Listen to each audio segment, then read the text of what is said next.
Japan के इतिहास की इकाई 11 और इकाई 12 करेंगे हम। इकाई 11 का संबंध जापान में सैन्यवाद से है। अ, हमने देखा है कि अब तक का जापान का इतिहास सैन्यवाद की परंपरा जापान में एक लंबे समय से चली आ रही थी।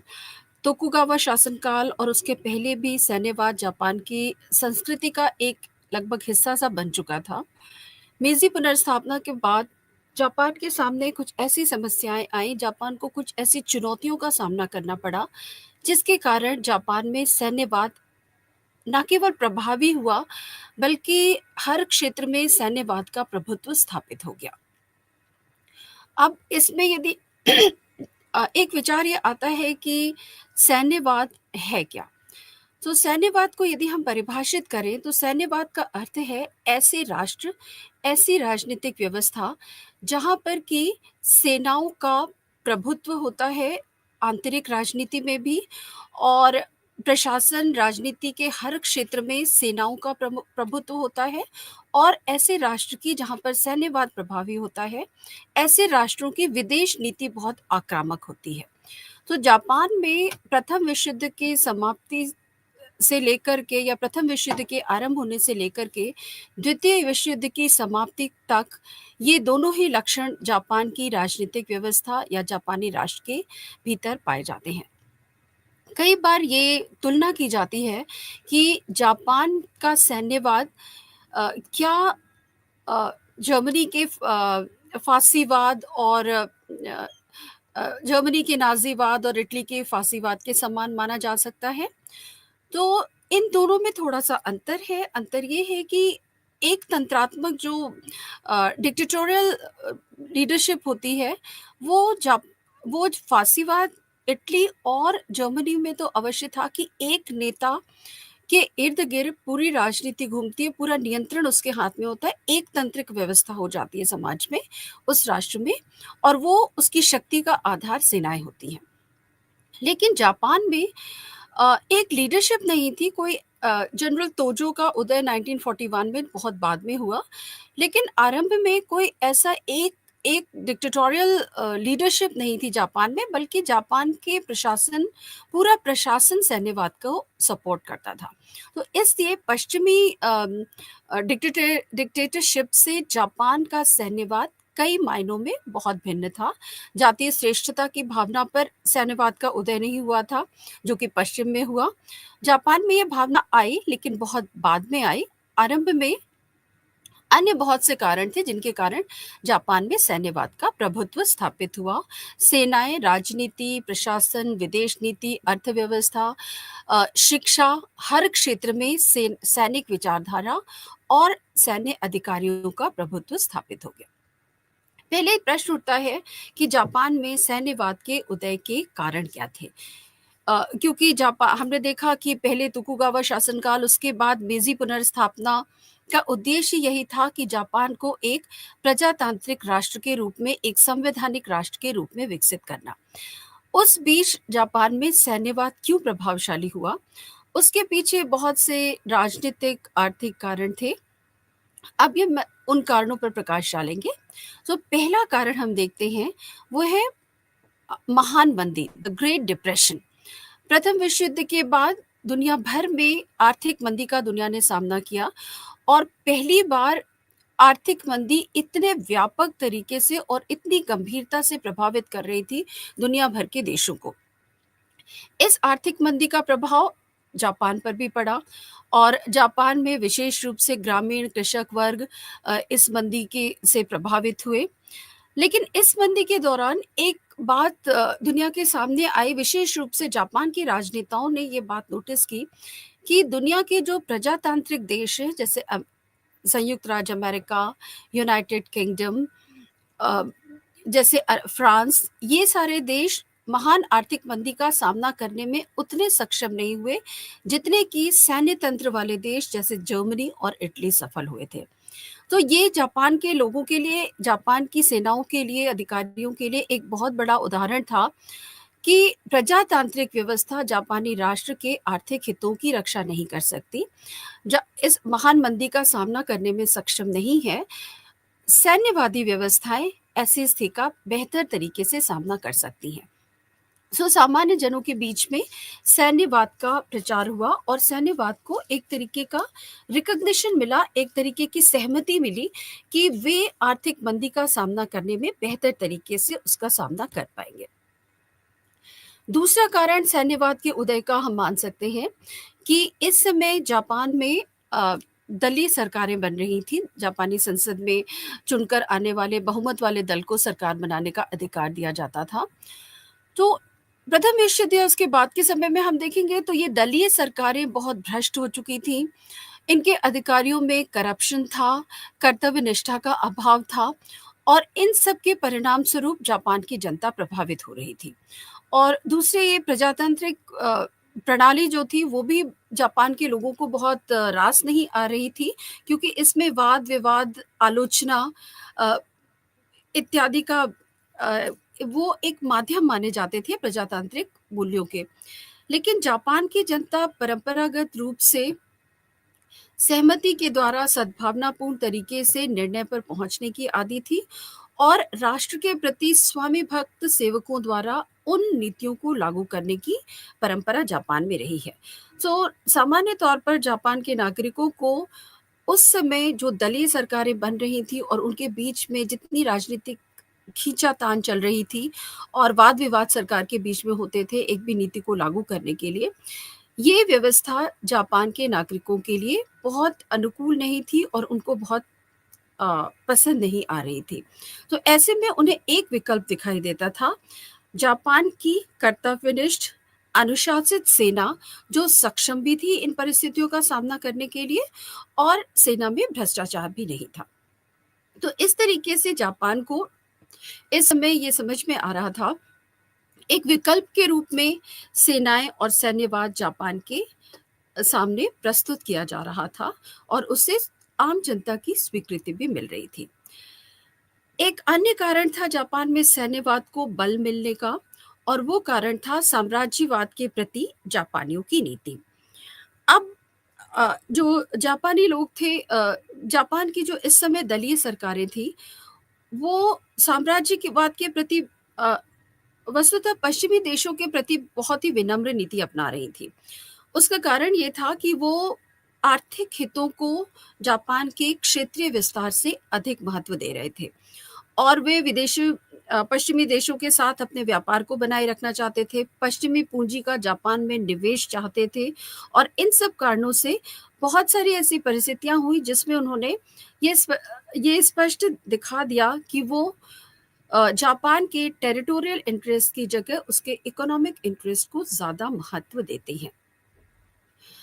इस बात से जापान के सैन्यवादी सेनाओं के नेता और जापान के आम जो सैन्यवाद से प्रभावित जापान की जनता थी, वो इन बातों से नाखुश थी दलीय सरकारों से और इसके विकल्प के रूप में सैनिक सरकार चाहते थे। सेनाओं के पास राजनीति संचालन के अधिक अधिकार चाहते थे। वो एक आक्रामक विदेश नीति का समर्थन करने लगे थे जापान के आम लोग। एक अन्य कारण होता है जापान में सैन्यवाद के उदय का, वो है over population and unequal treatment. Japan में जनसंख्या की वृद्धि और विदेशों में जापानियों के साथ असमानता का व्यवहार। इस बीच में हमने देखा कि मीजी पुनर्स्थापना के बाद तेजी से जापान में औद्योगिक विकास हुआ। औद्योगिक विकास और आर्थिक समृद्धि के परिणाम स्वरूप जापान की जनसंख्या में भी भारी वृद्धि हुई। जनसंख्या वृद्धि के कारण ओवर पॉपुलेशन हो रही थी और इन परिस्थितियों में बहुत सारे जापानी विदेशों में जाकर के बसना चाहते थे। पहले तो सरकार उन पर प्रतिबंध लगाती थी, विदेशों में जाने की अनुमति नहीं देती थी। दूसरा, जब ये जापानी नागरिक पश्चिमी देशों में गए तो उन्हें वहाँ प्रजातीय आधार पर, उनकी नस्ल के आधार पर उनसे भेदभाव किया जाता था। उन्हें समानता का अधिकार नहीं दिया जाता था। 1922 में लीग ऑफ नेशंस के सामने भी जापान ने ये समस्या उठाई कि पश्चिमी देशों में उनके नागरिकों के साथ दोयम दर्जे का व्यवहार किया जाता है, उन्हें वहाँ की नागरिकता नहीं दी जाती। तो लीग ऑफ नेशंस ने भी समानता की उनकी मांग को अस्वीकार कर दिया। तो अब जापानियों के सामने अपने आप अपने आप को सम्मान सिद्ध करने के लिए और विदेशों में एक सम्मानजनक स्थान प्राप्त करने के लिए उनको लगता था कि उनकी ये सरकार बहुत विनम्र है और इस कार्य को पूरा उनके इस अधिकार की रक्षा नहीं कर पा रही है कि समानता दी जाए जापानी नागरिकों को। तो अब जापान के लोगों को ये अनुभव हुआ कि अ, एकमात्र सेना ही ऐसा माध्यम है जो कि अपनी कार्रवाइयों से विश्व समुदाय में जापानी नागरिकों को समानता का अधिकार प्राप्त करवा पाएगी। तो इस वजह से लोगों का ज़्यादा से ज़्यादा सेना में विश्वास बढ़ता चला गया। एक अन्य कारण था ग्रामीण असंतोष। जापान में मीज़ी शासनकाल में ग्रामीण क्षेत्रों में जब जापान का प्रथम विश्व युद्ध में तो अर्थव्यवस्था का विस्तार बहुत हो चुका था, लेकिन विश्व युद्ध की समाप्ति के बाद जो प्रोटेक्टिव टैरिफ सभी देशों ने लागू कर दिया, जिसके कारण जापान का निर्यात प्रभावित हुआ। निर्यात कम हो जाने से जापान का व्यापार और अर्थव्यवस्था प्रभावित हुई। इसका जो सबसे ज़्यादा प्रभाव था वो ग्रामीण क्षेत्रों में पड़ा। ग्रामीण क्षेत्रों के उत्पादकों के को बाजार नहीं मिल रहा था। कृषकों की स्थिति खराब हो रही थी। इसका एक अप्रत्यक्ष ग्रामीण क्षेत्रों में असंतोष उत्पन्न होने लगा सरकार के पीछे प्रति, और एक इसका अप्रत्यक्ष परिणाम ये हुआ कि जापान में मेजी शासनकाल में कॉन्स्क्रिप्शन आर्मीज बनाई गई थी। प्रत्येक जापानी नागरिक के लिए एक निश्चित अवधि तक सेनाओं में काम करना आवश्यक बना दिया गया था। तो लगभग पूरा राष्ट्र सैन्य प्रशिक्षित राष्ट्र बन गया था जापान का। ये जो कंस्क्रिप्शन आर्मी के जो सैनिक थे वो ज़्यादातर ग्रामीण क्षेत्रों से आते थे, कृषि क्षेत्रों से आते थे, कृषक परिवारों से आते थे, और जब ये अपनी अनिवार्य सैनिक सेवा पूरी करने के बाद अपने ग्रामीण क्षेत्रों में वापस गए और वहाँ की जो दुर्दशा उन्होंने देखी, उससे न केवल तत्कालीन सरकार के प्रति, प्रजातांत्रिक सरकार के प्रति उनके मन में असंतोष उत्पन्न हुआ, सम्राट के प्रति असंतोष हुआ, बल्कि वो सभी पूंजीपतियों, बुर्जुआ वर्ग, साम्यवादियों, इन सब के प्रति असंतोष उत्पन्न होने लगा। और वो चाहते थे कि जापान में एक सैन्यवादी क्योंकि वो सभी सैनिक थे, तो उन्होंने सैन्यवादी शासन की स्थापना का प्रयास करना शुरू किया। ये जो कॉन्स्क्रिप्शन आर्मीज के सैनिक थे, इन्होंने बहुत सारे दलीय सरकार के नेताओं के 1930 से 40 के बीच में बहुत सारे दलीय सरकार के नेताओं की हत्या की गई इन सैनिकों द्वारा, जो कि अनिवार्य सेवाएं पूरी करके आ रहे थे। तो ग्रामीण क्षेत्रों में भी, शहरी क्षेत्रों में तो सेनाओं को लोकप्रियता मिल रही थी, मान्यता मिल रही थी। ग्रामीण क्षेत्रों से भी भारी संख्या में जो अनिवार्य सेवा पूर्ण किए हुए सैनिक थे, उनके द्वारा सैनिक तंत्र की स्थापना, जापान में सैन्यवाद की स्थापना के प्रयास किए जाने लगे। जापान को सैन्यवाद के लिए तैयार करने में वहाँ की शिक्षा व्यवस्था का भी बहुत बड़ा योगदान था। जापानी शिक्षा व्यवस्था इस प्रकार से और मेजी शासनकाल में इसको और गंभीर बना दिया गया था। इसके पहले भी जापान में का जो एजुकेशन सिस्टम था, वो आरंभिक 6 वर्ष, उनकी प्राथमिक शिक्षा 6 वर्षों तक प्रत्येक शिक्षार्थी को, प्रत्येक विद्यार्थी को सिर्फ इस बात की ट्रेनिंग देती थी कि वो राष्ट्र के प्रति स्वामी भक्त हो, राष्ट्र प्रेम, राष्ट्रभक्ति की भावना उसके अंदर कूट-कूट कर भरी जाती थी। तो एक तरीके से ब्रेन वॉश कर दिया जाता था कम उम्र के विद्यार्थियों को, और वो ब्रेन वॉश करके उन्हें ये सिखाया जाता था कि जापान सर्वश्रेष्ठ है। अपने राष्ट्र की रक्षा के लिए वो कुछ भी करना, हर चीज़ का परित्याग करना उनका कर्तव्य बनता है, और राष्ट्र उनके जीवन का सर्वोपरि लक्ष्य है। राष्ट्र की रक्षा करना, राष्ट्र के सम्मान की रक्षा करना जीवन का सर्वोपरि लक्ष्य है। तो इस तरीके का जो ब्रेन वॉश्ड यूथ था, जिसके दिमाग में सिर्फ जापान की श्रेष्ठता, जापानी मूल्यों की रक्षा, जापानी राष्ट्र के सम्मान की रक्षा, उन पूरी तरीके से वो ओतप्रोत होते थे इस भावना से। तो जहाँ जब उन्होंने देखा कि विदेश नीति में जापान असफल हो रहा है, आर्थिक रूप से जापान में समस्याएं उत्पन्न हो रही हैं, तो उनके मन में एकमात्र भावना यही आती थी कि वो जापान में सेनाओं का समर्थन करें, और सेनाएं सक्षम हैं, सबल हैं जापान की इन समस्याओं का समाधान करने में। इसी बीच में जापान में एक किता इक्की नाम के साहित्यकार थे, किता इक्की ने एक पुस्तक लिखी और उस पुस्तक में उन्होंने जापान की सेनाओं के माध्यम से जापान की पुनर्गठन, पुनर्संरचना की बात कही। Restructuring of Japan by the military. तो ये एक एक तरीके से उन्होंने जापानी युवाओं के सामने, जापानी नागरिकों के सामने नए जापान की रचना की रूपरेखा प्रस्तुत कर दी थी और उस रूपरेखा को कार्यरूप देने के लिए जो मेन एजेंट था, जो मेन कारक मान सकते हैं, वो उन्होंने उसके रूप में उन्होंने सेना को प्रस्तुत किया। उनके ये विचार जापान में बहुत लोकप्रिय हुए और जापान के पढ़े लिखे युवाओं के बीच में इसका बहुत ज़्यादा प्रचार हुआ। तो एक जापानी शिक्षा जापानी नागरिकों को मानसिक रूप से सैन्यवाद के लिए पूरी तरीके से तैयार कर देती थी और जहां ऐसी परिस्थितियां बनी, राष्ट्र के नागरिकों ने, सामान्य नागरिकों ने, बुद्धिजीवियों ने, सबने सैन्यवाद का पूरी तरीके से खुल करके समर्थन किया।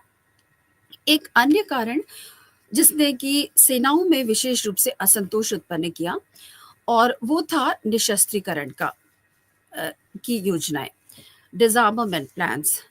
अब जापान जिस तेजी से पूर्वी एशिया में उभर रहा था, वो पश्चिमी देशों के लिए काफी चिंता का विषय था और पश्चिमी देशों ने प्रथम विश्व युद्ध के बाद निशस्त्रीकरण की योजनाएं लागू की और ये प्रयास किया गया कि इस तरीके की समस्या, युद्ध की विभीषिका दूसरी बार दुनिया को ना देखनी पड़े।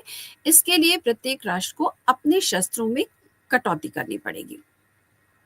अब इस तरीके का जो वॉशिंगटन सम्मेलन हुआ, पहला सम्मेलन, वॉशिंगटन सम्मेलन में 1922 में कहा गया कि जापान को अपनी नौसेना अमेरिका और ब्रिटेन के मुकाबले में 60% करनी होगी।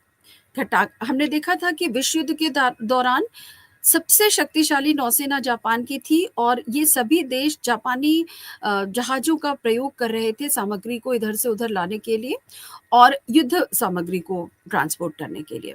अब लेकिन ये जापान की ताकत पश्चिमी देशों के लिए एक चेतावनी भी थी। तो वॉशिंगटन सम्मेलन में कहा गया कि 60% अपना नेवल पावर को वो लिमिट कर देंगे जापान और अमेरिका के परिप्रेक्ष्य में। मान लीजिए कि जापान के पास 1000 टन क्षमता वाले अमेरिका और ब्रिटेन के पास 1000 टन क्षमता वाले 100 पानी के जहाज हैं, युद्धपोत हैं। तो उन युद्धपोतों, तो जापान सिर्फ 60 युद्धपोत रख सकता है क्योंकि उसको 60% रखना है अपने नेवल वॉरशिप्स को as compared to US and UK. तो ये अपमानजनक था जापान के नागरिकों के लिए क्योंकि जापान तो विश्व समुदाय में बराबरी का दर्जा चाहता था और जो उसने प्रथम विश्व युद्ध में जो अपनी स्थिति बनाई थी उसके अनुरूप उसके लिए ये स्वीकार करना बहुत कठिन था कि वो 60% अपनी कैपेसिटी को कम करेगा। लेकिन जो जापान की इस समय की सरकार थी, दलीय सरकार, वो अगेन जैसा कि बताया कि उनकी विदेश नीति आक्रामक नहीं थी, बहुत ही विनम्र विदेश नीति थी और वो एक के बाद एक इन डिसआर्मामेंट की शर्तों को, निशस्त्रीकरण की शर्तों को स्वीकार करते चले गए और ये सैन्यवादियों के लिए सैन्यवादियों का कहना था कि ये स्थिति न केवल जापान की सुरक्षा के लिए बहुत हानिकारक है कि जब हम अपनी शक्ति अपने आप कम कर देंगे तो पश्चिमी शक्तियां हमसे ज़्यादा शक्तिशाली हैं तो किसी भी समय साम्राज्यवाद की होड़ में वो जापान पर आक्रमण कर सकती हैं। रूस का खतरा जापान के सामने था। तो इन परिस्थितियों में बेहद सेना असंतुष्ट थी दलीय सरकार की नीतियों से कि न केवल वो निशस्त्रीकरण को मानते चले जा रहे थे बल्कि इतनी विनम्र विदेश नीति अपनाई कि 1922 में उन्होंने शांटुंग प्रांत, जो जापान चीन का शांटुंग प्रांत जो कि जर्मनी के अधिकार में था, विश्व युद्ध की समाप्ति पर जापान को उसका अधिकार लीग ऑफ नेशंस ने पेरिस शांति सम्मेलन में शांटुंग प्रांत जापान को दे दिया गया था। लेकिन जापान की सरकार ने 1922 में शांटुंग प्रांत को चीन को वापस लौटाते हुए उसकी स्वायत्तता स्वीकार कर ली थी। अब ये स्थितियां सेना को बहुत ज्यादा उकसाने वाली थी। पहली चीज डिसआर्मामेंट, सेनाएं जिनकी शक्ति, उनके शस्त्र होते थे, वहां पर शस्त्रों में कटौती करना और फिर दूसरी चीज़ ये कि विदेश नीति को इतना विनम्र बनाना, हर तरह के समझौते करते चले जाना, और सबसे बड़ी बात ये कि शांतुंग प्रांत जापान के लिए बहुत इम्पोर्टेंट था, जापान की साम्राज्यवादी नीति का कॉर्नरस्टोन था, आधारशिला थी। उसको उसका परित्याग कर दिया जापान की दलीय सरकार ने। तो ये परिस्थितियाँ जापान की सेनाओं को उकसाने वाली थी, और अ, लगभग ऐसी स्थिति बन रही थी कि जापानी सेनाएँ अब अधिक समय तक अ, दलीय सरकार को स्वीकार नहीं करेंगे, और किसी भी समय दलीय सरकार का अंत जापानी सेनाएँ कर सकती थी। अब हम देखेंगे सेनाओं और सरकार के बीच में संबंध। मेजी रेस्टोरेशन सरकार का स्वरूप क्या था, हम पहले ये देखते हैं।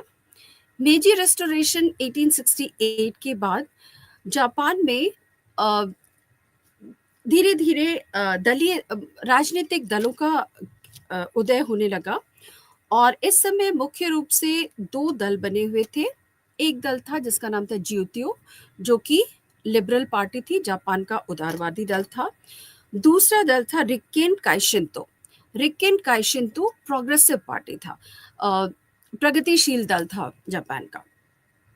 सो जापान में इस समय मेजी रेस्टोरेशन के बाद एक बहुत ही पॉलिटिकल डायलेमा की स्टेट थी, राजनीतिक विभ्रम की स्थिति थी, क्योंकि मेजी पुनर्स्थापना में जिन लोगों ने सबसे अधिक योगदान दिया था वो थे जापान के बुद्धिजीवी और राजनेता। मेजी पुनर्स्थापना का उनका उद्देश्य था जापान को तोकुगावा डिक्टेटरशिप से मुक्ति दिलवाना, और जापान में को एक संवैधानिक राष्ट्र के रूप में विकसित करना, वहां पर प्रजातांत्रिक मूल्यों का विकास करना। इसलिए मेजी राजतंत्र को पुनः स्थापित किया गया था। अब मेजी जो पुनर्स्थापना हुई, मेजी शासकों का जो जापान के सम्राट थे, उनके सामने ये संकट था कि वो जिन लोगों ने उनको पुनर्स्थापित किया है, उनका साथ वो नहीं छोड़ सकते थे, लेकिन साथ में उनको वो बहुत प्रजातांत्रिक मूल्यों को बहुत अधिक महत्व नहीं देना चाहते थे, जापान में उनका प्रचार नहीं करना चाहते थे, क्योंकि ऐसी प्रजातांत्रिक व्यवस्था का प्रचार करने का अर्थ था जापान में राजतंत्र को एक बार फिर से निर्बल करना, शक्तिहीन करना। तो अब वो स एक तरफ जिन लोगों ने पुनर्स्थापित किया था, उनको सरकार में शामिल करना उनकी ज़िम्मेदारी बनती थी। अब इस बीच में 1889 में उन्होंने जापान के लिए एक संविधान की घोषणा कर दी। ये जापानी संविधान जो था, उसके द्वारा जापान में एक संसद की स्थापना की गई, जिसको कि डायट कहा जाता था। अब एक तरफ वो ये करना चाहते थे, दूसरी तरफ मेजी सम्राट अपनी शक्ति को किसी भी प्रकार से कम नहीं करने देना चाहते थे। तो उन्होंने इसके लिए सेनाओं का साथ चाहा, और सेनाओं के सहयोग से वो अपनी शक्ति को और अपने पद को अ, प्रभावशाली बनाए रखना चाहते थे, क्योंकि अब 3 पक्ष हो गए जापान की राजनीति में। एक मेजी सम्राट, दूसरा विभिन्न राजनीतिक दल, और तीसरा सेना। विभिन्न राजनीतिक दलों का प्रतिनिधित्व संसद में होता था, सम्राट, संसद और सेना। ये 3 मुख्य अंग बन गए जापान की राजनीति का और शासन का। अब सम्राट को संसद का सहयोग हर समय मिलेगा ये संभव नहीं था, क्योंकि संसद में जो चुन करके आते थे वो प्रजातांत्रिक मूल्यों की बात करते थे, प्रजातांत्रिक अधिकारों की बात करते थे। तो सम्राट ने सेना से सहयोग लेना सम्राट के लिए आवश्यक हो गया था, अपने अस्तित्व को बनाए रखने के लिए। तो संविधान देना तो एक मजबूरी थी, एक हाइब्रिड संविधान ज़रूर दिया गया जापान को, लेकिन सम्राट ने उस संविधान में ये व्यवस्था की कि वो संसद को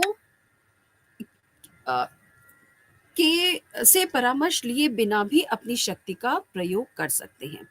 इसके लिए संविधान की धारा संख्या 11 और 12 थी, जिसमें कहा गया था कि महत्वपूर्ण मुद्दों पर, राष्ट्रीय महत्व के मुद्दों पर सम्राट बिना संसद को कॉन्फिडेंस में लिए, संसद से विचार किए बिना, सेना की सहायता से सेना और सम्राट मिलकर ऐसे निर्णय ले सकते हैं जिनमें कि वो पूरी तरीके से संसद की अनदेखी कर सकते थे।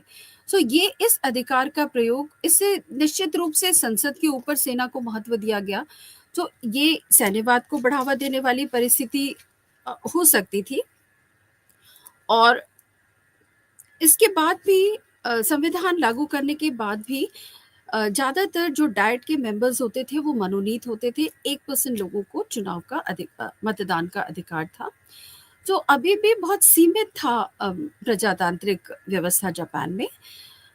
लेकिन जब जापान का युद्ध और बहुत सारे दल बन चुके थे जापान में, जैसा कि मैंने बताया 1873 से कम progressive party and liberal party Japan में सक्रिय थे जापान की राजनीति में। लेकिन अभी भी दल की सरकार बनाने का अधिकार नहीं था। एक नई परिस्थिति उत्पन्न हुई जब 1895 में चीन के साथ जापान का युद्ध हुआ। इस साइनो जापानीज वॉर के बाद जापान में आर्थिक संकट उत्पन्न हुआ, क्योंकि युद्ध में बहुत सारा जापान का धन खर्च हुआ था। इस आर्थिक संकट से मुकाबला करने के लिए सम्राट को जापान में नए कर लगाने थे। अब ये नए कर लगाने के लिए आवश्यक था कि डाइट की अनुमति ली जाए, क्योंकि डाइट को नए करों के लगाने में वीटो पावर थी, वीटो का अधिकार था।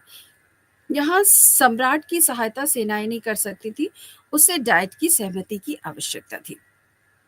अब इस चीज को देखते हुए 1898 में जापान में दलीय सरकार बनाने की अनुमति दी गई कि पॉलिटिकल पार्टी जापान में कोई बहुमत प्राप्त करने वाली एक राजनीतिक दल जापान में सरकार बना सकती है। सो ये एक नई परंपरा की शुरुआत थी जापान में। और 1898 में जापान में पहली सरकार बनी, वो रिकेन काइशिंतो की सरकार थी, प्रोग्रेसिव पार्टी की सरकार थी, और ओकुमा इसके प्राइम मिनिस्टर बने। और उन्होंने सरकार के साथ सहयोग किया और नए उसको पारित करने में सहायता दी। सो नए करों को जापान में लागू कर दिया गया।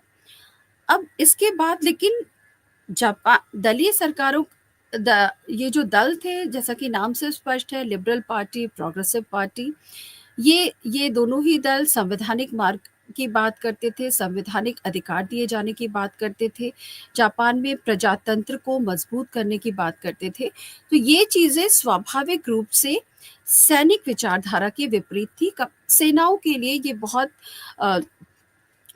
अनुकूल परिस्थितियां नहीं थी, और सेना इनको इस तरीके की प्रक्रियाओं को आगे बढ़ने देगी, इसमें संदेह था। और ऐसा ही हुआ। दलीय सरकारें बनने के बाद जापान में एक नई समस्या उत्पन्न हुई, और वो एक नई प्रवृत्ति ने जन्म लिया, और वो था सेना और दलीय सरकारों के बीच में टकराव। अब ये टकराव धीरे धीरे बढ़ता चला गया, और इस टकराव की जो सबसे बड़ी वजह थी वो ये थी कि दलीय सरकारें भी जानती थी कि उनके लिए सबसे बड़ा संकट सेनाएं हैं, और सेनाएं ये जानती थी कि दलीय सरकारों को के शक्तिशाली होने पर सेनाओं की शक्ति कम होगी। दोनों के बीच में एक अनुपातिक वो था कि यदि दलीय सरकार मजबूत होती है तो वो सेनाओं पर प्रतिबंध लगाएगी, सेनाओं की शक्ति कम होगी। दलीय सरकारों को ये आभास था कि यदि वो उन्हें जापान में प्रशासन करना है, शासन करना है, तो उन्हें सेनाओं की शक्ति को नियंत्रित करना होगा, उसको सीमित करना होगा। अब यहाँ से दोनों के बीच में टकराव उत्पन्न हुआ, और जापानी सैन्यवाद और अधिक मजबूत होने की दिशा में आगे बढ़ा। अब इस टकराव के बहुत सारे कारण थे, और उनमें सबसे पहला कारण जो था वो ये था कि जापान में दलीय सरकारों ने एक अधिनियम पारित किया, और उसके अनुसार जापान की सेनाओं की संख्या में कटौती की गई। 21 रेजिमेंट्स की जगह अब कहा गया कि जापान की राष्ट्रीय सेना में 17 रेजिमेंट्स होंगे। तो एक तरफ सेनाएं अभी असंतोष व्यक्त कर रही हैं विदेशी स्तर पर, अंतर्राष्ट्रीय स्तर पर जापान के निशस्त्रीकरण को लेकर के, जहां जापान की सैनिक शक्ति को कम करने का प्रयास किया गया और संधियों के द्वारा उसके ऊपर दबाव डाला कि वो अपनी सैनिक शक्ति को कम करे। और ये दूसरी परिस्थिति उत्पन्न हुई जबकि देश के भीतर जापानी सेनाओं को कॉन्स्ट्रिक्ट करने की कोशिश की जा रही है। उनकी संख्याओं को 21 रेजिमेंट से घटा करके 17 रेजिमेंट कर दिया गया। अब इस बात ने से जापानी सेनाओं में बहुत अधिक असंतोष उत्पन्न हो गया। दूसरा, अ, जापान की दलीय सरकार ने बहुत ही नम्र विदेश नीति अपनाई। एक तरीके से अ, विदेश नीति में जापान ने पश्चिमी देशों के सामने घुटने टेक दिए। जब चीन में शांतुंग प्रांत के बड़े प्रयासों के बाद, प्रथम विश्व युद्ध के बाद पेरिस शांति सम्मेलन में जितने जर्मन अधिकृत क्षेत्र थे चीन के अंदर, वो सभी जापान को दे दिए गए थे। इसके पहले आपको याद होगा कि 1915 में जापान ने चीन के सामने 21 मांगे रखी थी और उनमें से ये भी शांतुंग प्रांत हैंडओवर करने की मांग भी थी। लेकिन उस समय जापान की ये 21 मांगे स्वीकार नहीं की गई थी क्योंकि चीन के अंदर विद्रोह होने लगे थे। अब बाद में विश्व युद्ध की समाप्ति के समय जापान की इन 21 मांगों में से अधिकांश मांगे पेरिस शांति सम्मेलन में स्वीकार कर ली गई थी। ये जापान ने अपनी बहुत बड़ी जीत मानी थी। लेकिन अभी इस जीत का जश्न भी नहीं मना पाया था जापान की दलीय सरकार ने 1922 में तुष्टीकरण करते हुए, पश्चिमी राष्ट्रों का तुष्टीकरण करते हुए शांतुंग प्रांत को स्वायत्तता प्रदान कर दी। अब ये जापान की सेना जिन्होंने की बहुत सारा ब्लडशेड बर्दाश्त किया था, बहुत सारे लॉसेस बर्दाश्त किए थे शांतुंग प्रांत पर अधिकार करने में, सेनाओं के लिए अपने हाथ से अपने विजय का परिणाम निकल जाना बहुत ही असंतोषजनक था और दलीय सरकार के प्रति स्पष्ट रूप से सेनाओं में एक विद्रोह और विरोध की स्थिति उत्पन्न हो गई।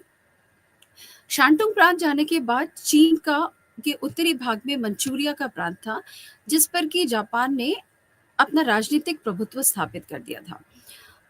अब मंचूरिया को लेकर के भी दलीय सरकार की नीति में जिस तरीके की विनम्रता थी, जापानी सेनाओं को लगा कि जल्दी ही दलीय सरकारों को यदि समाप्त नहीं किया गया तो शांतुंग की भांति मंचूरिया को भी वो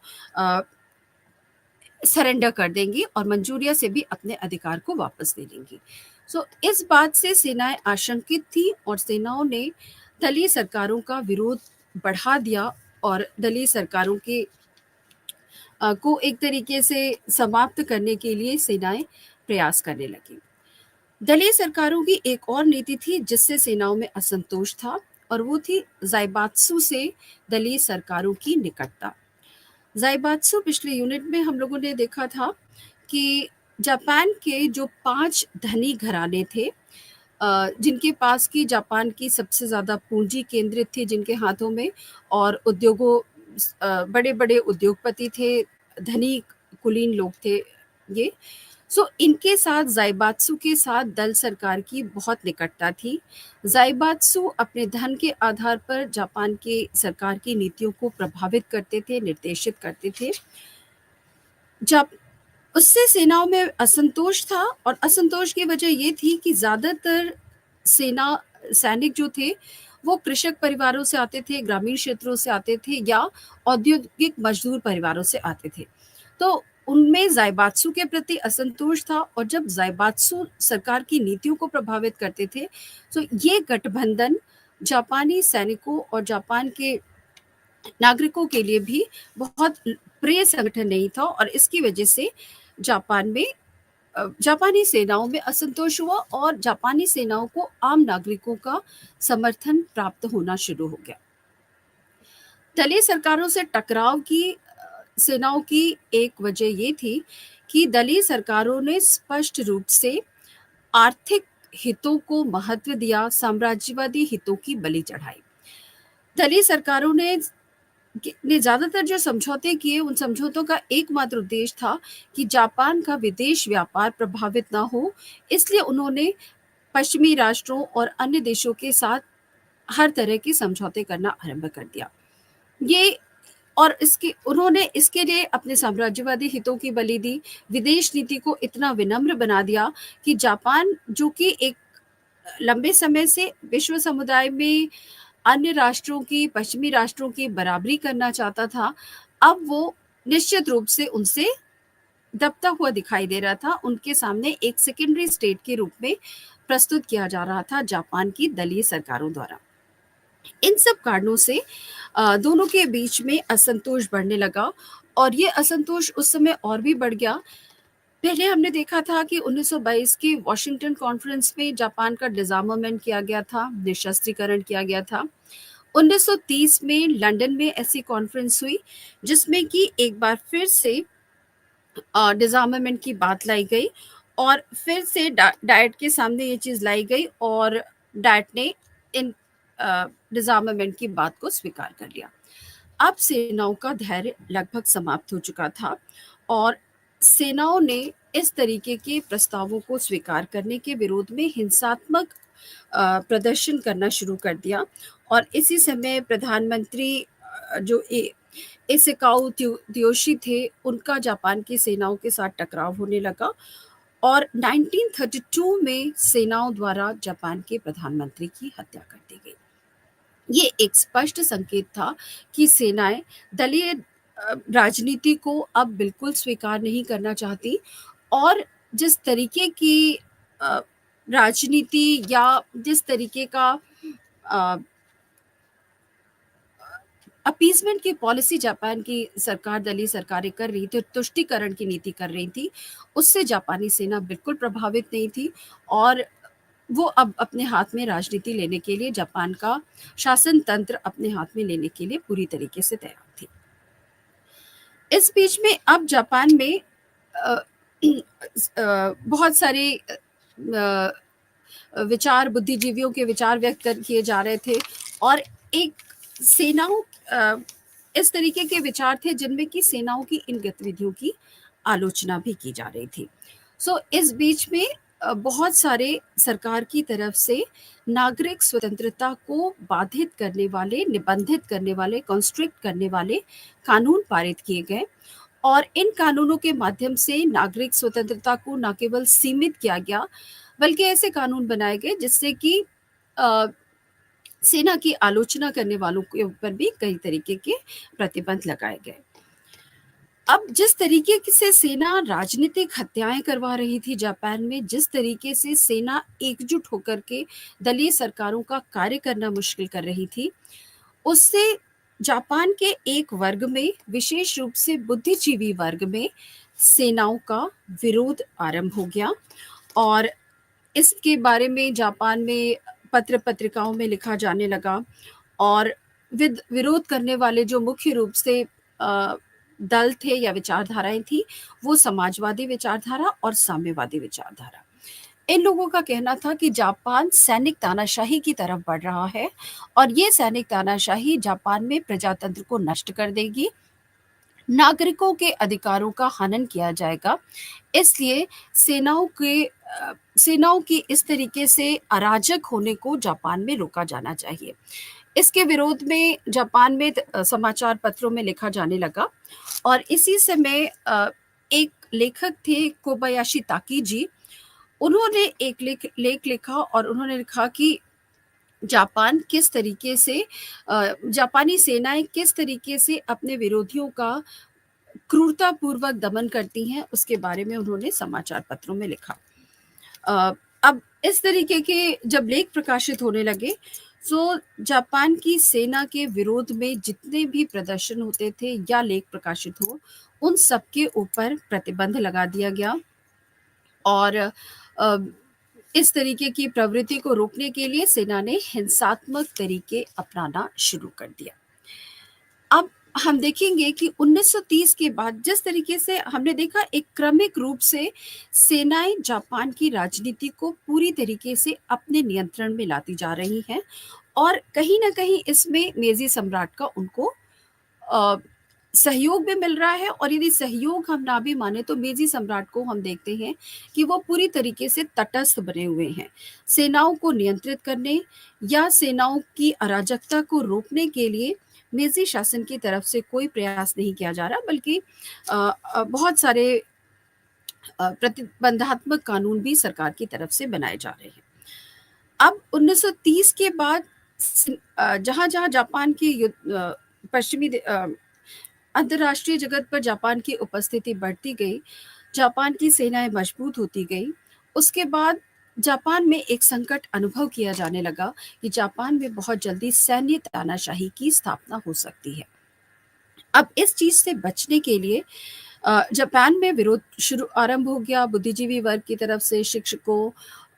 हालाँकि ये हमेशा ध्यान रखने की बात है कि सामान्य जन जापान की सेनाओं का भरपूर समर्थन कर रहा था, क्योंकि उन्हें जापानी सेनाओं में ही एकमात्र विकल्प दिखाई दे रहा था अपनी परिस्थितियों से छुटकारा पाने का।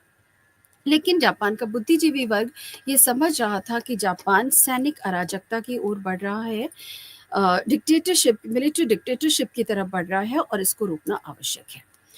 अब जिस तरीके से समाचार पत्रों इत्यादि में लिख करके जापानी जनता को सेना के विरुद्ध जागरूक करने का प्रयास किया जा रहा था, 1930 के बाद इन प्रवृत्तियों पर भी प्रतिबंध लगाने के सरकार के प्रयास शुरू हो गए और एक तरीके से नागरिक स्वतंत्रता पर हमने देखा कि पहले प्रतिबंध लगाया गया, लेकिन अब नागरिक स्वतंत्रता का दमन करने का प्रयास किया गया। इसके लिए सबसे पहले बहुत सारे कानून बनाए गए जो सेना विरोधी गतिविधियों को या उसको रोकने के लिए थे, और इनमें सबसे पहले 1925 में एक शांति और सुरक्षा के लिए कानून बनाया गया। 1928 में इसको रिवाइज किया गया, इसको पुनरीक्षित किया गया, और 1941 में इसको एक बार फिर से रिवाइज किया गया। अब इन कानूनों के द्वारा ये कहा गया कि जापान में कोई भी राजनीतिक कार्यकर्ता राष्ट्र विरोधी गतिविधियां या सेना विरोधी, राष्ट्र विरोधी का वास्तविक अर्थ सेना विरोधी था। यदि राष्ट्र विरोधी या सेना विरोधी गतिविधियां करता हुआ पाया जाता है तो ऐसे राजनीतिक व्यक्तियों को बंदी बना लिया जाएगा और उनके ऊपर बिना कोई मुकदमा चलाए या उनको किसी भी तरीके की कानूनी सुरक्षा दिए बिना उन्हें अनिश्चित काल तक जेल में बंद रखा जा सकता है। तो ये एक बहुत ही कठोर कानून था जिसके द्वारा कि इसको राष्ट्रीय सुरक्षा अधिनियम कहा जाता है, और इसके द्वारा देश में किसी भी प्रकार के सरकार विरोधी या सेना विरोधी गतिविधियों को का दमन करने का, उन्हें रोकने का प्रयास किया गया।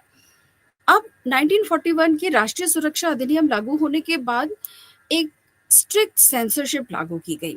सभी समाचार पत्रों, पत्र पत्रिकाओं, लेखकों को ये चेतावनी दी गई कि वो सिर्फ उन्हीं चीज़ों को यदि वो सरकार विरोधी कुछ भी प्रकाशित करते हैं तो उससे सरकारी काम में बाधा डालना माना जाएगा और ऐसे लोगों को सरकार तत्काल गिरफ्तार कर सकती है।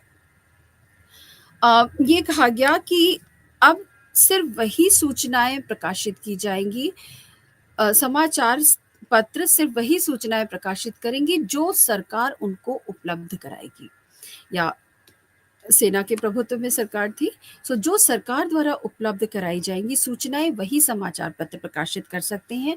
अपने स्रोतों से प्राप्त सूचनाएं प्रकाशित करने पर उन पर प्रतिबंध लगा दिया जाएगा। और सरकार इसके लिए बहुत बड़ा एक मशीनरी तैयार की गई जो सरकार की, क्योंकि अब सरकार पूरी तरीके से सेना के नियंत्रण में थी। दलीय सरकारें बनती अवश्य थी, लेकिन उनके प्रधानमंत्री या उनके मंत्री अपने पद को तभी प्राप्त कर सकते थे या पद पर तभी तक बने रह सकते थे जब तक उन्हें सेनाओं की सहमति और संरक्षण प्राप्त नहीं था। एक स्थिति यहाँ तक आई कि या तो सेना का विरोध करने वाले प्रधानमंत्री की हत्या कर दी जाती थी। 1898 से लेकर के 1945 तक आधे प्रधानमंत्रियों की सेना द्वारा हत्या की गई थी। तो इससे पता चलता है कि सरकार पूरी तरीके से दबाव में और नियंत्रण में थी सेनाओं के। अब ये स्थिति की गई कि क्योंकि स्वतंत्र प्रचार को रोक दिया गया सुरक्षा अधिनियम द्वारा 1941 के, दूसरी तरफ एक ये तो पैसिव एक्शन था। सक्रिय एक्शन लेते हुए सरकार ने खुद सरकार और सेनाओं ने बहुत सारे संगठन बनाए, पत्र पत्रिकाएं निकालना आरंभ किया जिनके माध्यम से सरकारी नीतियों का प्रचार प्रसार किया जाता था। देश के नागरिकों का आह्वान किया जाता था सेनाओं का समर्थन करने के लिए, और उनको वही सामग्री प्रस्तुत की जाती थी, उसमें ग्रामीण युवाओं के बीच में प्रचार-प्रसार, शिक्षा व्यवस्था को पूरी तरीके से सैन्यवादी मानसिकता अम, अपने नागरिकों में, अपने विद्यार्थियों में सैन्यवादी मानसिकता विकसित करने के लिए अ, संगठन बनाए गए, विद्यालय बनाए गए। इनमें से कुछ संगठन जो प्रमुख थे, उनमें एक संगठन था युजोनशा, जिसको कि बनाया था किता इक्की नाम के व्यक्ति ने। इसके अलावा एक दूसरा था सकुरा काय, जिसका इंग्लिश होता है चेरी ब्लॉसम, ये एक अन्य संगठन था।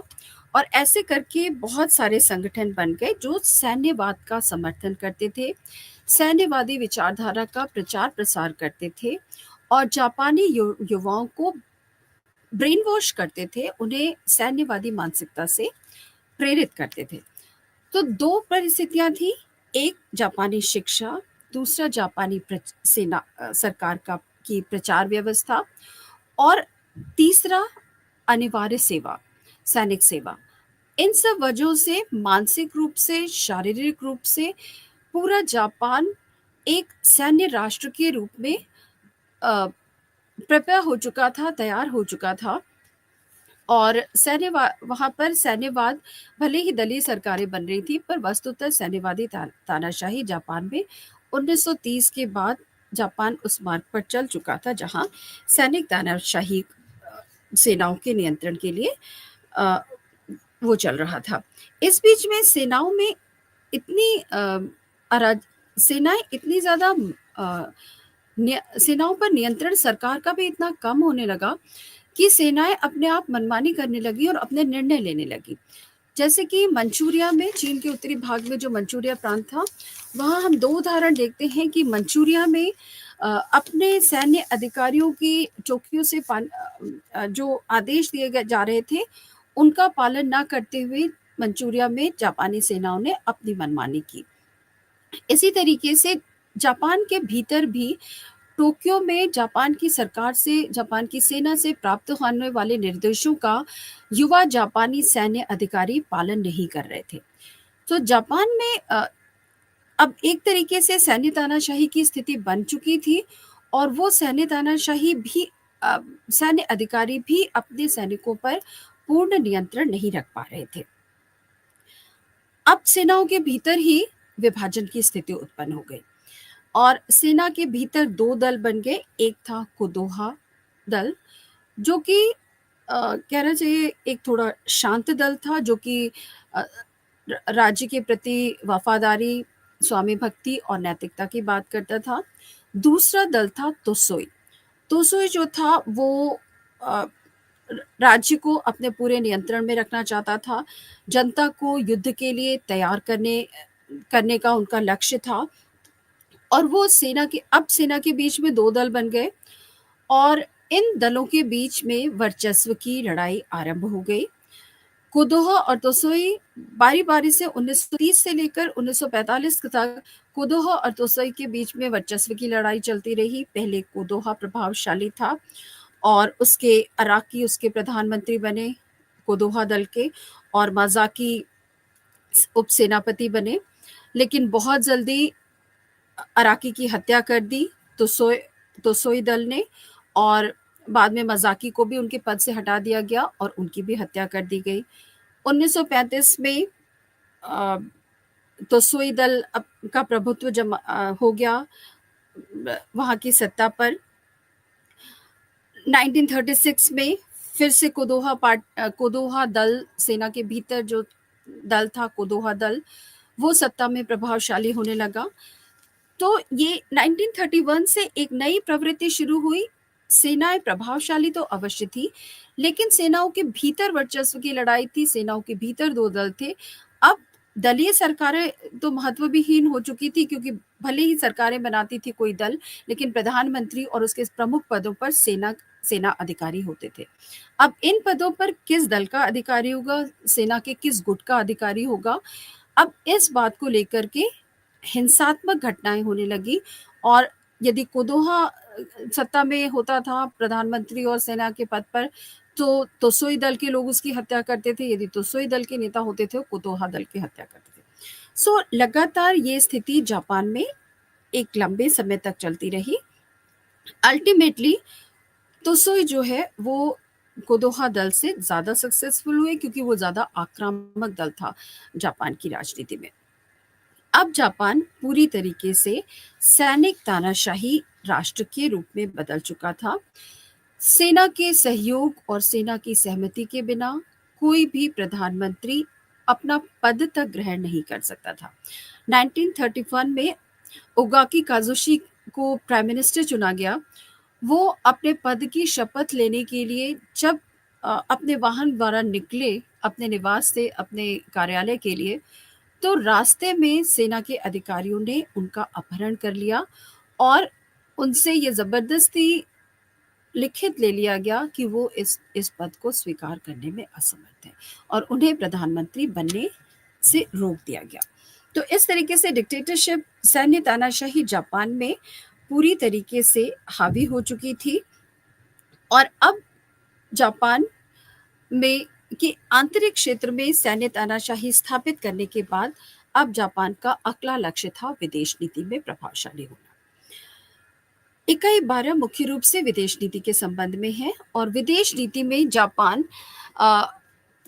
1922 के बाद जापान का लक्ष्य था आर्थिक संपन्नता प्राप्त करना और आधुनिकीकरण करने के बाद जापान का लक्ष्य था पश्चिमी देशों की बराबरी करना, विश्व समुदाय में एक प्रमुख स्थान प्राप्त करना और इसके लिए जापान के सैन्यवादियों को सैनिक अधिकारियों को जो सबसे अनुकूल रास्ता प्रतीत होता था वो था साम्राज्यवाद। और जापान ने एक नया साम्राज्यवाद को एक नए स्वरूप में परिभाषित किया और जापान का मानना था कि पूर्वी एशिया में वो सबसे पहले आधुनिक होने वाला देश है, सबसे अधिक आर्थिक समृद्धि वाला देश है और सबसे बड़ी विशेषता कि जापान भी पश्चिमी साम्राज्यवाद का हिस्सा नहीं बना है। तो इसलिए जापान को अधिकार है कि एशिया को पश्चिमी साम्राज्यवाद से मुक्त कराए और एक एशियाई देशों को सांस्कृतिक आधार पर एकजुट करे। ये एक प्रत्यक्ष रूप से कही गई बात थी, लेकिन इसका जो एक हिडन एजेंडा था जापान का, इसके पीछे जो जापान का छुपा हुआ उद्देश्य था वो था एशिया को में पश्चिमी साम्राज्यवाद को जापानी साम्राज्यवाद से रिप्लेस करना, पश्चिमी साम्राज्यवाद से एशियाई देशों को मुक्त करा करके जापानी प्रभुत्व या जापानी साम्राज्यवाद के अधीन लाना था। अब इसके लिए क्योंकि जापान इसके पहले चीन में शांतुंग प्रांत, मंचूरिया, कोरिया, ताइवान इन क्षेत्रों पर अधिकार कर चुका था और जापानी साम्राज्यवाद की नींव डाल चुका था। अब 1930 के आसपास उसने ये प्रयास किया, उसने दुनिया के सामने ये प्रस्तुत किया कि जापान पूर्वी देशों की एकता स्थापित कर सकता है सांस्कृतिक आधार पर। अब इसके लिए जापान ने 3 फॉर्मूलाज दिए या 3 कारण दिए, 3 योजनाएं प्रस्तुत की साम्राज्यवाद के लिए, जिसमें से पहली जो योजना है वो है पैन एशियनिज्म, अखिल एशियावाद। अब जापान का और इस योजना को जापानी भाषा में अजियाशुगी कहते हैं। अजियाशुगी का मतलब था कि जितने भी पूर्वी देश हैं, एशिया के देश हैं, उन्हें साम्राज्यवाद से के अधीन जितने भी एशियाई देश हैं उनको साम्राज्यवाद से मुक्त करवाकर जापान पर आश्रित किया जाए, उन्हें एक साथ संगठित होना किया जाए और इसका नेतृत्व जापान करने में सक्षम है क्योंकि जापान एशिया का सबसे प्रगतिशील देश है। पैन एशियनिज्म की भावना यही थी कि सारे एशियाई देश एकजुट होकर के पश्चिमी साम्राज्यवाद को समाप्त करें, पर उसका नेतृत्व जापान करेगा और चूंकि जापान करेगा इसलिए जापान का प्रभुत्व इन सभी देशों पर स्थापित हो जाएगा। दूसरी जो योजना उन्होंने दी वो सिविलाइजिंग मिशन थी, सभ्यता का अभियान। अब पश्चिमी देश जब एशियाई और अफ्रीकी देशों पर अपना साम्राज्य स्थापित कर रहे थे तब उन्होंने एक सिद्धांत दिया था, वो था द व्हाइट मैन्स बर्डन, जो कि रडियार्ड किपलिंग द्वारा ये फ्रेज दिया गया था, ये उक्ति दी गई थी और इसका अर्थ है कि पश्चिमी साम्राज्यवादी देश एशिया और अफ्रीका के असभ्य देशों को सभ्य बनाना अपना कर्तव्य मानते हैं, मानवीय कर्तव्य समझते हैं, और इसलिए वे इन देशों पर अधिकार कर रहे हैं। तो जापान ने अब उसी चीज को अपने पक्ष में एक नए तरीके से प्रयोग करना आरंभ किया, और जापान ने कहा कि चूंकि सांस्कृतिक रूप से वो एशिया का सबसे विकसित देश है, महान संस्कृति का प्रतिनिधित्व करता है, आर्थिक रूप से संपन्न है, तो जापान को अधिकार है एशियाई देशों में सिविलाइजिंग मिशन करने का, एशियाई देशों को अपने बराबर समृद्ध और प्रगतिशील बनाने का।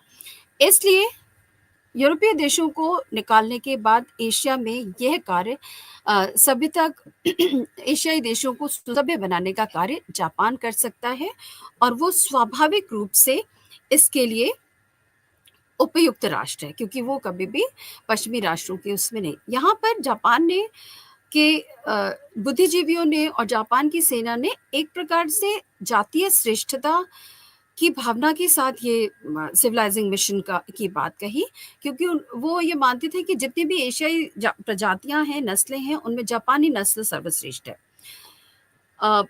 हालांकि कुछ जापानी विद्वानों ने कहा कि ये जो अधिकार क्लेम कर रहा है जापान एशियाई देशों का नेतृत्व करने का, उसका आधार आर्थिक है। जापान अर्थव्यवस्था में सबसे अधिक समृद्ध है और जापान की अर्थव्यवस्था सबसे मजबूत है, इसलिए वो एशियाई देशों का नेतृत्व कर सकता है। एक जापान ने तीसरा विचार भी रखा, वो था को प्रॉस्पेरिटी जोन, सह समृद्धि क्षेत्र विकसित करना।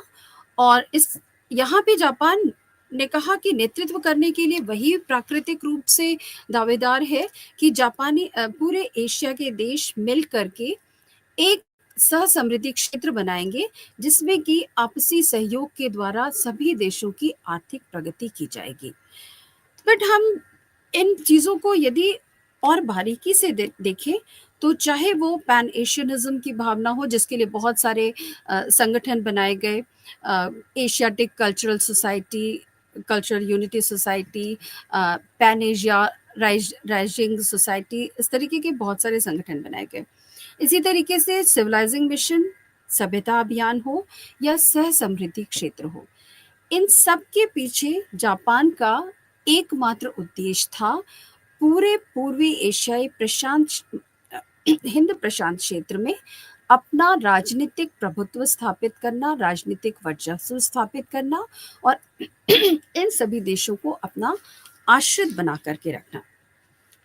अब इसके लिए हमने देखा कि जापान ने एक उदाहरण भी प्रस्तुत किया, और मंचुकुओ की घटना को, मंचुकुओ को माना जाता है कि जापान के इस साम्राज्यवादी या जिसे वो कहते थे कि विश्व समुदाय में समानता की का अधिकार एशियाई देशों के लिए, तो उसके लिए मंचुकुओ में उन्होंने एक प्रयोगशाला की तरह मंचुकुओ का प्रयोग किया। मंचुकुओ राजतंत्र की जो स्थापना थी, मंचूरिया चाइना का उत्तरी प्रांत था, जिस पर जापान ने अधिकार कर लिया था। और अधिकार करने के बाद जापान ने ये नहीं प्रदर्शित किया कि वो उसे अपना उपनिवेश के रूप में बना रहा है, विकसित कर रहा है, बल्कि जापान ने वहां पर एक राजतंत्र की घोषणा कर दी, लाइक मोनार्किकल डेमोक्रेसी की घोषणा कर दी, राजतंत्रात्मक प्रजातंत्र की घोषणा कर दी, और अंतिम चीनी सम्राट पू वाई को वहां पर, जो कि एक छोटे बालक थे, उनको बुला करके वहां का सम्राट घोषित कर दिया, वहां पर एक संसद की स्थापना कर दी। और उन्होंने कहा कि वहां पर मंचूरिया में मंचुकुओ गणतंत्र की स्थापना करने के बाद वहां पर उन्होंने एक प्रोपेगेंडा अभियान चलाया, और उस प्रोपेगेंडा अभियान में तरह तरह के पोस्टर्स लगाए गए, प्रचार किए गए, फ्लैग्स बनाए गए, और उस प्रोपेगेंडा अभियान में ये कहा गया कि with the help of Japanese, Chinese and Manchuria the world can be in peace. मतलब कि चीन, जापान और मंचूरिया की सहायता से विश्व में शांति लाई जा सकती है।